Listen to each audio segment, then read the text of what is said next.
Welcome to Hyderabad Express TV. Today headlines.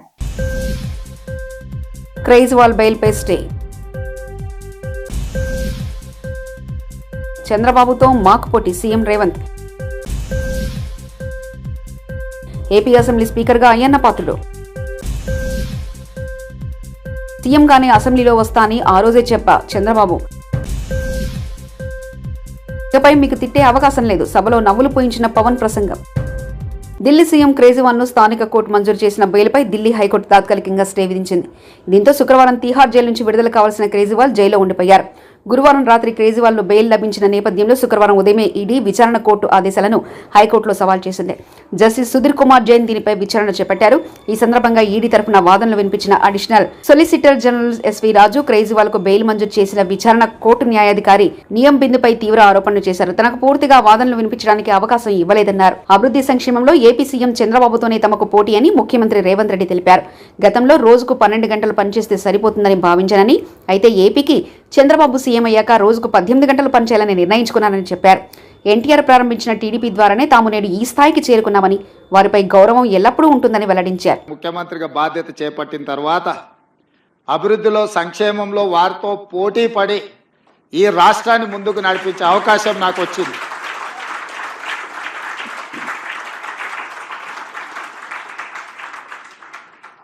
గతంలో 12 గంటలు పనిచేస్తే సరిపోతుంది, అంతకు మించి అవసరం లేదు అనుకునేవాడిని. కానీ ఇప్పుడు వారు 18 గంటలు పనిచేస్తే నేను 12 గంటలతో సరిపెడితే కుదరదు. కాబట్టి మా అధికారులకు, మా సహచరులకు మనం కూడా 18 గంటలు పని చేయాల్సిందే. అభివృద్ధి విషయంలో, సంక్షేమం విషయంలో పోటీపడి ఈ 2 తెలుగు రాష్ట్రాలు ప్రపంచానికే ఒక రోల్ మోడల్గా నిలబడాలి అని నేను భావిస్తున్నాను. ఆ దిశగా మా ఆలోచన, మా విధానాలు, మా నిర్ణయం ఉంటుంది. ఆంధ్రప్రదేశ్ శాసనసభాపతిగా సీనియర్ ఎమ్మెల్యే చింతకాయల అయ్యన్న పాత్రుడు ఏకగ్రీవంగా ఎన్నికయ్యారు. ఆయన ఎన్నికను ప్రొటెం స్పీకర్ గోరట్ల బుచ్చయ్య చౌదరి సభలో అధికారికంగా ప్రకటించారు. అనంతరం ఆయనను ముఖ్యమంత్రి చంద్రబాబు, ఉప ముఖ్యమంత్రి పవన్ కళ్యాణ్ సభాపతి స్థానంలో కూర్చోబెట్టారు. సభకు నేను తెలియపరుస్తా ఉన్నాను. 1 చింతకాయల అయ్యన్న పాత్రుడు, ప్రతిపాదకున్న పేరు శ్రీ కొణిదెల పవన్ కళ్యాణ్ గారు. 2 శ్రీ చింతకాయల అయ్యన్న పాత్రుడు గారు, ప్రతిపాదకున్న పేరు శ్రీ నారా లోకేష్ గారు. 3 శ్రీ చింతకాయల అయ్యన్న పాత్రుడు గారు, శ్రీ సత్యకుమార్ యాదవ్ గారు. సక్రమంగా నామనిర్దేశం చేయబడిన అభ్యర్థి శ్రీ చింతకాయల అయ్యన్న పాత్రుడు గారు ఒక్కరే అయినందున సభాపతి పదవికి శ్రీ చింతకాయల అయ్యన్న పాత్రుడు గారు ఏకగ్రీవంగా ఎన్నుకోబడినట్లు ప్రకటిస్తున్నాను.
ఇక్కడ ప్రతిపక్షం లేదు, ప్రజల సంక్షేమం చూసే ప్రభుత్వం, బాధ్యతతో పాటు ప్రజా సమస్యలు వినిపించే ప్రతిపక్ష బాధ్యత కూడా మేము తీసుకుంటాం. అయిపోయినా ప్రతిపక్ష ఇక్కడ ఈరోజు హౌస్కి రాకపోయినా మనమే ప్రతిపక్షం అనుకోవాలి. ప్రజల తరపున నిలబడాలి, ప్రజల తరపున పోరాడాలి, ప్రజల సమస్యలు తెలుసుకోవాలి, ప్రజలు కావాల్సిన చట్టాలు మనం తీసుకురావాలని చాలా స్పష్టంగా చెప్పారు. దానికి మీ సహకారం చాలా చాలా అవసరం అని మిమ్మల్ని నేను కోరుతున్నాను. అయ్యన్న పాత్రుడు గారిపైన ఎన్ని కేసులు పెట్టినా, ఎన్ని రకాలుగా హింసించినా ఆయన ఒకే మాట చెప్పేవారు, నేను తగ్గేదే లేదనేవారు. అహర్నిశలు పోరాడేవారు. గన్నవరం సభలో కూడా మీరు ఆనాడు వచ్చి మాట్లాడితే కూడా మరుసటి రోజు మీ పైన కేసు పెట్టి నాన్ బెయిలబుల్ వారెంట్ కూడా ఇష్యూ చేస్తాం చూసాం. కానీ అయ్యన్న పాత్రుడు ఎప్పుడు తగ్గలేదు, ఎప్పుడు పోరాడితే ఉన్నారు. ఆ స్ఫూర్తిని మేము అందరం కూడా హౌస్కి తీసుకెళ్తాం. మీ దగ్గర నుంచి మేము చాలా నేర్చుకోవాల్సిన అవసరం ఉంది. సో మా లాంటి యువకుల్ని ఈ హౌస్లో మీరు గైడ్ చేయాలని ఈ సభాముఖంగా కోరుకుంటూ, ఎంతో పవిత్రమైన అసెంబ్లీని గత ప్రభుత్వం దెబ్బతీసిందని ముఖ్యమంత్రి చంద్రబాబు అన్నారు. 23 మంది గెలిచి అసెంబ్లీకి వస్తే చాలా ఇబ్బంది పెట్టారని చెప్పారు. ఏపీలో శాసనసభ సమావేశాల్లో ఆయన మాట్లాడారు. నా కుటుంబం గురించి ఇష్టానుసారంగా మాట్లాడారు. మైక్ ఇవ్వకుండా అవమానపరిచారు. సీఎంగానే అసెంబ్లీకి వస్తానని ఆ రోజే గట్టిగా చెప్పా. కౌరవ సభకు రాను, గౌరవ సభకే వస్తానని స్పష్టం చేశా. రాష్ట్రంలోని ఆడపడుచులను అవమానించారు. సోషల్ మీడియాలో ఇష్టానుసారంగా పోస్టులు పెట్టారు. ప్రజలంతా గమనించి నన్ను గౌరవ సభకు పంపారు. భవిష్యత్తులో ఏ ఆడబిడ్డకు అవమానం జరగకుండా చూడాలి. నా గౌరవాన్ని కాపాడిన ప్రజానికానికి మనస్ఫూర్తిగా ధన్యవాదాలు. మరో జన్ముంటే తెలుగువాడిగానే పుట్టాలి. తెలుగు గడ్డ రుణం తీర్చుకోవాలనేదే నా కోరిక అని చంద్రబాబు పేర్కొన్నారు. మైక్ ఇవ్వకపోయినా నేను స్టేట్మెంట్ ఇవ్వాలి కాబట్టి ఇచ్చాడు తాను రికార్డు కోసం అని చెప్పి గట్టిగా లేచి ఇదే సీట్లో కూర్చొని ఆ రోజు నేను చెప్పింది అదే వర్డ్స్ మీకు రిపీట్ చేస్తున్నాను. నేను స్టేట్మెంట్ ఇవ్వాలనుకున్నాను, మీరు మైక్ ఇవ్వకుండా చేశారు. అయినా నాకు బాధ లేదు. మళ్ళీ చెప్తున్నా, ముఖ్యమంత్రిగానే ఈ హౌస్కు వస్తాను తప్ప అదర్వైజ్ అవసరం లేదు. ఇది ఒక గౌరవ సభ కాదు. ఇలాంటి గౌరవ సభలో నేనుండనని మరొక్కసారి చెప్తూ మీకు నమస్కారం. ప్రజలకు విజ్ఞప్తి చేస్తున్నా, నా అవమానం మీరు అందరూ అర్థం చేసుకొని నిండు మనసుతో ఆశీర్వదించాలని కోరుతూ ఈ సభ నుంచి వాకౌట్ చేస్తున్నానని చెప్పి వాకౌట్ చేసి బయట ప్రెస్ కాన్ఫరెన్స్ పెట్టాను. ఎందుకు ఈ విషయం చెప్తున్నానంటే నా జీవితంలో ఇది 9వసారి నేను ఎమ్మెల్యే. ఈ రాష్ట్రంలో తెలుగు జాతిలో నాకు వచ్చిన అవకాశాలు ఏ నాయకుడికి రాలేదు. 14 సంవత్సరాలు ముఖ్యమంత్రిగా పనిచేశాను. ఇప్పుడు మళ్ళీ ముఖ్యమంత్రి అయ్యాను. 15 సంవత్సరాల అపోజిషన్ పార్టీ లీడర్గా పనిచేశాను.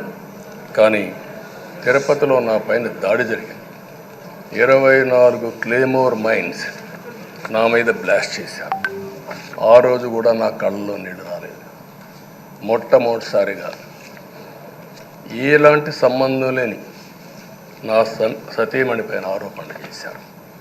ఆ ఒక్కరిపైన కాదు, ఈ రాష్ట్రంలో ఆడపడుతులందరిపైన, గౌరవంగా బ్రతికే ఆడబిడ్డలందరినీ అవమానం చేయడం, సోషల్ మీడియాలో పెట్టడం, క్యారెక్టర్ అసాసినేషన్ చేయడం, ఇలాంటి చాలా సంఘటనలు జరిగాయి. దానికి పరాకాష్ఠగా మరో శాసనసభ్యులు కానీ కొంతమంది అయితే భవానీ శాసన సభలో సభ్యురాలుగా ఉండి ఎన్నో పోస్టింగ్స్ పెట్టే పరిస్థితికి వచ్చారు. సుదీర్ఘ రాజకీయ అనుభవం ఉన్న వ్యక్తి స్పీకర్గా రావడం సంతోషమని డిప్యూటీ సీఎం పవన్ కళ్యాణ్ అన్నారు. ఇవాటి నుంచి రాష్ట్ర ప్రజలు అయ్యన్న హుందాతనం చూస్తారని చెప్పారు. ఏపీ అసెంబ్లీలో ప్రసంగించిన పవన్ గత ప్రభుత్వం వ్యక్తిగత దూషణలతో రాష్ట్ర పురోభివృద్ధిని ఆపేసిందన్నారు. భాష మనుషులను కలపడానికి కానీ విడగొట్టడానికి కాదని సూచించారు. ఎంత జటిల సమస్య అయినా చర్చల ద్వారా పరిష్కరించుకోవచ్చని పవన్ కళ్యాణ్ తెలిపారు. హృదయపూర్వక నమస్కారాలు, మీ శుభాకాంక్షలు. ఇది నేను మొదటిసారి అసెంబ్లీలోకి అడుగు పెట్టడం. ఇలాంటి సుదీర్ఘ రాజకీయ అనుభవం ఉన్న దాదాపు 7 సార్లు ఎమ్మెల్యేగాను, ఒకసారి పార్లమెంట్లో అడుగుపెట్టిన మీకు, Panchayati Raj, technical education, forest, R&B అనేక మంత్రిత్వ శాఖల్ని సమర్థవంతంగా నిర్వహించిన మీకు ఈ సభాధ్యక్షుడు ఈ స్పీకర్ స్థానంలో కూర్చోవడం నాకు చాలా ఆనందంగా ఉంది. ఇన్ని దశాబ్దాలు ప్రజలు రాజకీయ జీవనంలో ఇన్ని దశాబ్దాలు ప్రజలు మీ వాడి వేడి చూశారు. మీకు కోపం వస్తే ఋషికొండను చెక్కినట్టు ప్రత్యర్థులకి పదునైన ఉత్తరాంధ్ర యాసలో గుండు కొట్టేస్తారు. ఒకటే బాధేస్తా ఉంది సార్, ఇకపైన మీకు తిట్టే అవకాశం లేకపోవడం. కానీ ఇక మీద సభలో ఎవరు తిడుతున్నా దాన్ని ఆఫ్ చేసే బాధ్యత మీ చేతిలోనే ఉంది. మీరే మైక్ ఆఫ్ చేయాలి. అంటే మా చిన్నప్పుడు నేను చూసేవాడు, ఒకసారి అల్లరి చేసే అబ్బాయిని క్లాస్ లీడర్ చేసేవాడు చిన్నప్పుడు మా స్కూల్లో. కానీ ఇన్నాళ్ళు ప్రజలు మీ వాడి వేడి పలుకులు, మీ ఘాటైన వాగ్దాటి చూశారు. ఈ రోజు నుంచి రాష్ట్ర ప్రజలు మీ హుందాతనం చూస్తారు. డిబేట్స్ వెనకాల దాక్కుని సంస్కారహీనమైన భాషలని భావాలని రకరకాల మాధ్యాల్లో విరజిమ్ముతూ ఉంటారు. దాని నియంత్రణ మీ ఏపీలో మొదలైన టీడీపీ కూటమి విధ్వంస పాలన. తాడేపల్లిలోని నిర్మాణంలో ఉన్న వైఎస్ఆర్ కాంగ్రెస్ పార్టీ కార్యాలయం కూల్చివేత. ఉదయం 5:30 సమయంలో కూల్చివేత ప్రారంభం. ప్రొక్రెయిన్లు, బుల్డోజర్లతో భవనాన్ని కూల్చివేత. స్లాబ్కు సిద్ధంగా ఉన్న భవనాన్ని కూల్చివేస్తున్న అధికారులు కూల్చివేతకు సిఆర్డీఏ ప్రిలిమినరీ ప్రొసీడింగ్స్ ను సవాల్ చేస్తూ నిన్న హైకోర్టును ఆశ్రయించారు వైఎస్ఆర్సీపీ. చట్టాన్ని మీరి వ్యవహరించవద్దని హైకోర్టు ఆదేశం. సిఆర్డీఏ కమిషనర్కు హైకోర్టు ఆదేశాలను తెలియజేసిన వైఎస్ఆర్సీపీ న్యాయవాది హైకోర్టు ఆదేశాలను బేఖాతరు చేస్తూ వైఎస్ఆర్సీపీ కార్యాలయ భవనాన్ని కూల్చివేత, కోర్టు ధిక్కారానికి పాల్పడ్డారని హైకోర్టు దృష్టికి తీసుకెళ్తామన్న వైఎస్ఆర్సీపీ.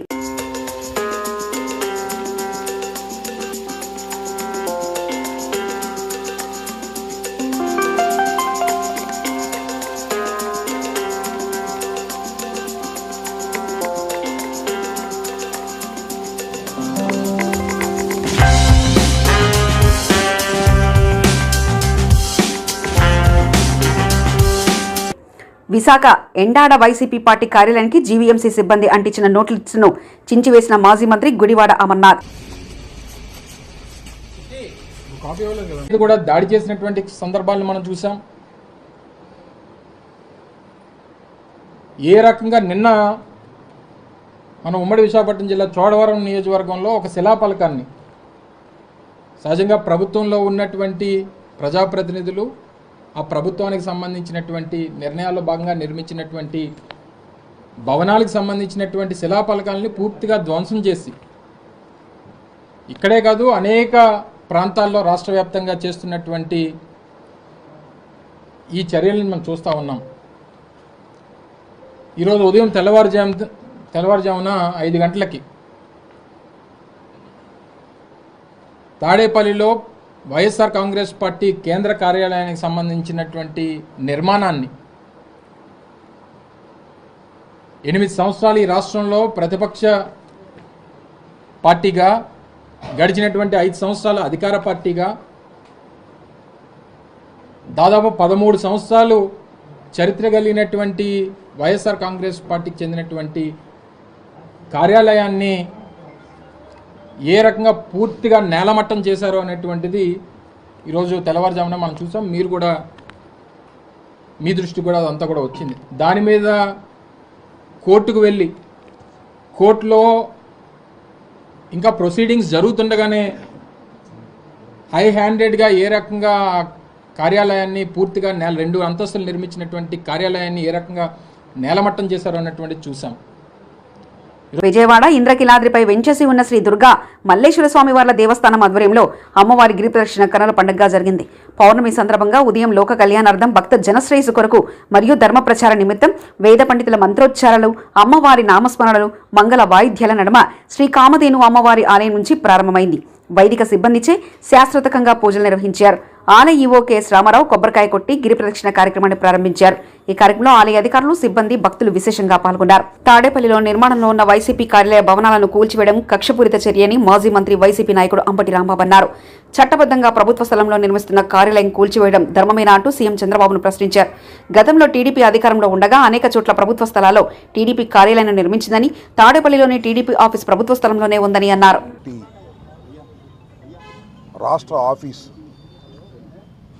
నిర్మాణంలో ఉన్న కట్టడాన్ని నిర్దాక్షిణ్యంగా బుల్డోజర్లు, ఇతరత్రా ఉన్న వాహనాలను తీసుకొచ్చి సుమారుగా ఒక 2 గంటల్లోనే పూర్తిగా నిర్మాణంలో ఉన్నటువంటి ఆ నిర్మాణాన్ని నేలమట్టం చేశారు. దాన్ని కూడా మేము చూసి రావటం జరిగింది.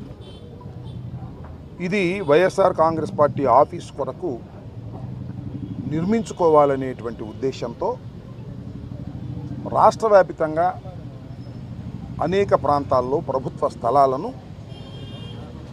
క్యాబినెట్లో పాస్ చేసుకుని వైఎస్ఆర్ కాంగ్రెస్ పార్టీకి కేటాయించుకోవటం జరిగింది. ఇదేదో వైఎస్ఆర్ కాంగ్రెస్ పార్టీ అధికారంలోకి ఉన్నది కాబట్టి మేము తీసుకొచ్చినటువంటి సాంప్రదాయం కాదు ఇది. కేజ్రీవాల్ బెయిల్పై స్టే. చంద్రబాబుతో మాక్ పోటీ సీఎం రేవంత్. ఏపీ అసెంబ్లీ స్పీకర్గా అయ్యన్న పాత్రుడు.